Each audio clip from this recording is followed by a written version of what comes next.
Inilah Bapak Ibu jamaah yang dimuliakan Allah.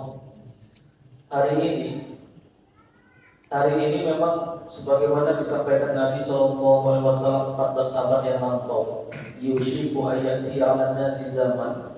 Salah satunya la yabqa minal Qur'an illa rasmuh. Akan datang pada manusia satu zaman di mana ketika itu Al-Qur'an itu hanya tinggal tulisan-tulisannya saja. Kenapa? Karena isinya tidak lagi dijalankan oleh umat Islam. Bahkan maaf tuh Quran jadi jimat. Kok dipajang di situ supaya jin nggak masuk? Apakah jin nggak bisa baca Quran? Bisa. Orang jin sama manusia sama. Wa ma khalaqul jinna wal insa illa liya'budun. Kita manusia sama jin sama-sama diciptakan Allah untuk beribadah kepada Allah. Kitab sucinya pun sama, yakni Al-Qur'anul Karim. Mau nakal jin pakai mushaf, atau mushafnya dipakai untuk menyumpah. Ada pejabat disumpah pakai Quran. Setelah itu Qurannya di mana? Letakkan lagi di laci-laci di rak hukum. Hukumnya, aturannya tidak diterapkan dalam kehidupan.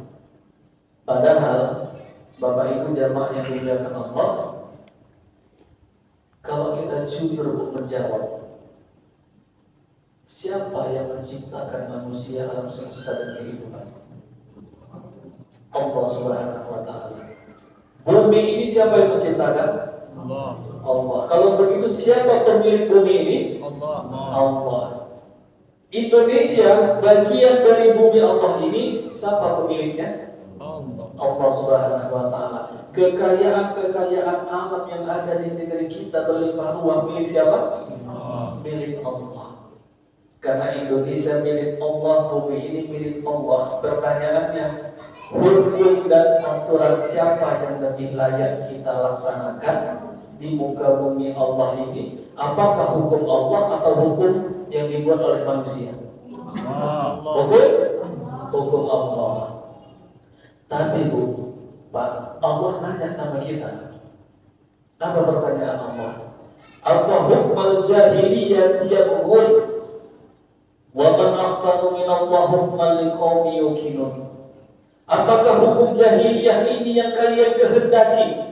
Hukum siapa yang lebih baik selain hukum Allah bagi orang-orang yang yakin? Itu pertanyaan Allah kepada kita. Apa hukmal jahiliyah yabghun?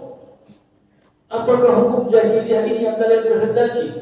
Dan faktanya hari ini kita menjalankan kehidupan bukan dengan aturan Allah, dengan aturan yang dibuat oleh manusia. Lihat undang-undang kita, KUHP kita, peninggalan Belanda. Kita benci sama Belanda, Pak. Belanda itu penjajah. Kita berjuang untuk mengusir penjajah dari negeri yang kita cintai. Penjajahnya sudah sirna, tapi hukum-hukumnya, undang-undangnya masih kita pakai. Makanya itu Allah tanya secara retoris kepada kita, apakah hukum jahiliyah ini yang kalian kehendaki? Hukum siapa yang lebih baik selain hukum Allah bagi orang-orang yang yakin? Apakah kita tidak yakin kita semua adalah hamba Allah?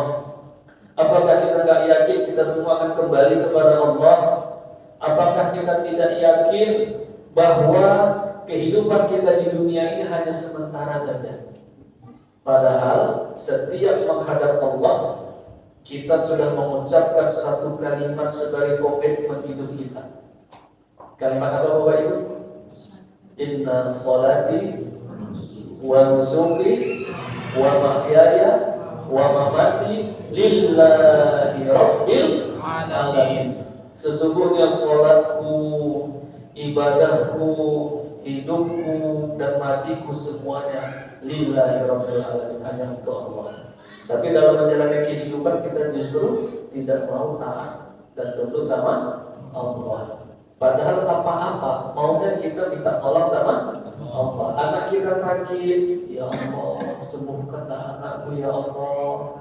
Ketika ditimpa masalah, ya Allah mudahkanlah urusanku ya Allah. Ketika ditimpa musibah, Ya Allah, bantu aku ya. Ujung-ujung pasti ke Allah, tapi kitanya tidak mau taat sama Allah. Ini yang bisa membuat hati kita bisa menjadi mati.